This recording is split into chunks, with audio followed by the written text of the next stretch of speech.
So this is the closing sense-making round in our deep dive conversation on October 17th, Thursday morning. We've got Australia, Newfoundland, Texas, and Connecticut in the house.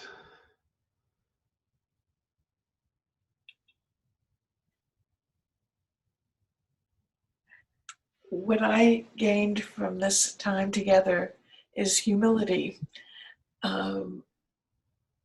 Watching my choice to imagine that I understood the background of what new people were saying to me, and imagining I could use my past experience to judge them or side with them or agree or not. And at the same time, noticing that I don't know.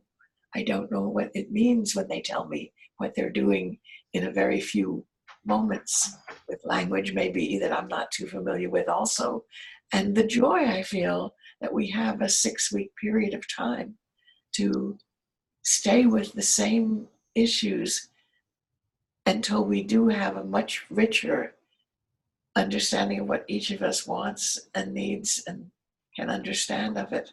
So I think it's just beautiful that I can compare myself of years ago, where I would have already known a whole lot about what I think, what I know, what I want, and now where I'm curious. So I'm very appreciative, even being curious about the future of now what, among other things. Thank you.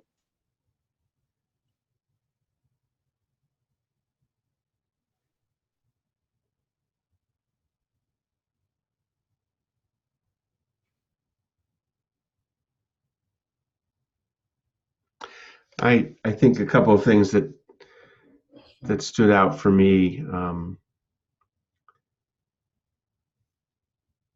Underneath this idea of a new economy that's not transactional, that isn't, getting paid for my time, or this phrase making a living. You shared the story, Helen, of your struggles to be paid well for the work you wanted to do, and even though you were quite good at it, as a teacher. That was in a different call, I guess, but you alluded to it today.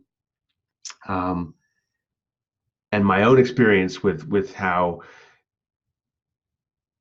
the work that I want to do doesn't fit into a nice clear box where there's, I can say in 4 words, this is what I do, and I can, there's a whole bulletin board of job openings for doing that. And this is a completely different way of thinking, that we don't even have good language for. I've been looking for what's the substitute for making a living or for getting paid to do something.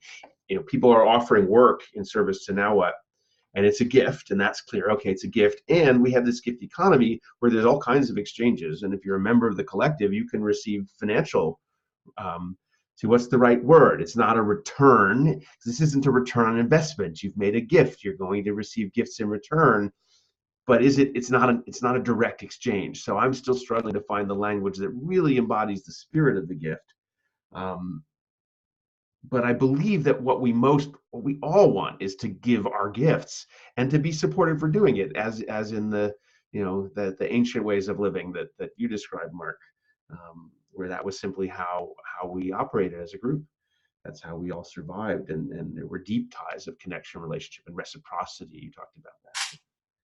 The other thing I'm noticing is this thing about fear versus trust, and that the transactional economy works on fear and works on anonymity, and disconnects us from each other. Money is a way that I don't have to know you. I don't have to have any ties to you. If I pay you for something, I get what I think is worth that, and off we go.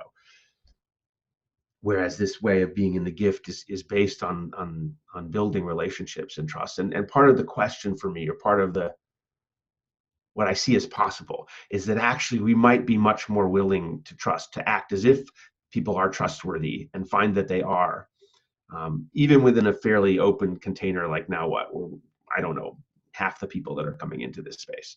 And what would happen if we really did act that way? as opposed to being, wary and needing contracts and complex agreements before we did anything for one another. And I just had this sense that there's a dam waiting to break, and that there's this tremendous joy and energy that could come from people just showing up and saying, for 6 weeks, I'm going to give my gifts and I'm going to see what happens. And what does the universe or this community give back to me in return? I'm complete. I love that. In fact, that's what I'm finding happening in my life. It's quite miraculous.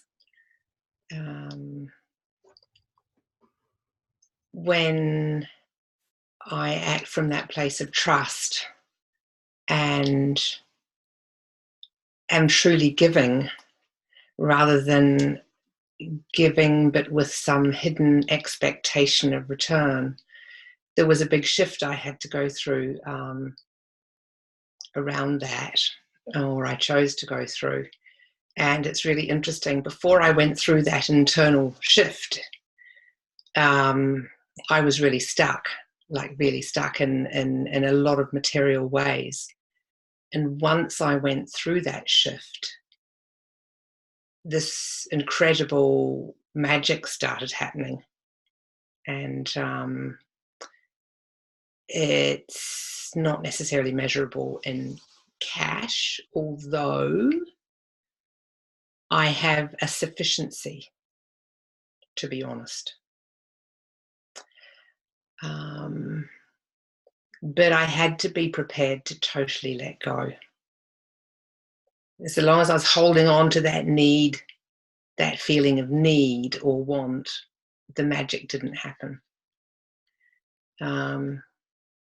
So on a slightly lighter note, one of the things that I've noticed in the discussion so far was that in our current society, there is a link between money and value. And I've also noticed a lot of people who are, if you like, still sitting and living in that older story that I've lived in as well for pretty much most of my life. They're still equating value only if they can put a monetary value to it. And if they can't put a monetary value to it, they really struggle. So that was one thing I noticed. The other thing is the multiplicity of ideas and ways of doing things, and I think that's the beauty of life. That there is no one right answer, that there are lots and lots of right answers, or lots and lots of parts of everybody's answer are going to come together to make the right answer, maybe, but it'll still be a multiplicity. So I think those are the two things that I've really got from this conversation. Thank you. Well, thank you. And I will say that I've gotten much of the same out of this morning's conversation. I didn't come into this thing expecting to actually do much participation. I wanted to hear and feel and learn from the process that was evolving here. But what I've really discovered and truly appreciate is the rich diversity of perceptions, background, concepts and ideas, where they come from, where they're going. And I'll echo one of the comments that Ben just made, which is this appears chaotic at the moment. It's sort of like the formation of something, and I'll use as one of my papers, and Ben was referring to as the process of metamorphosis, is ongoing at this very moment. And it's so exciting to not just have the ability to see and perceive that shift, but to be an active participant and doing it from a self-giving perspective. Personally, one of my themes throughout my life, which I've passed on to my children and my grandchildren, is this aspect that if you're not sure what to do, just find somebody to do something for.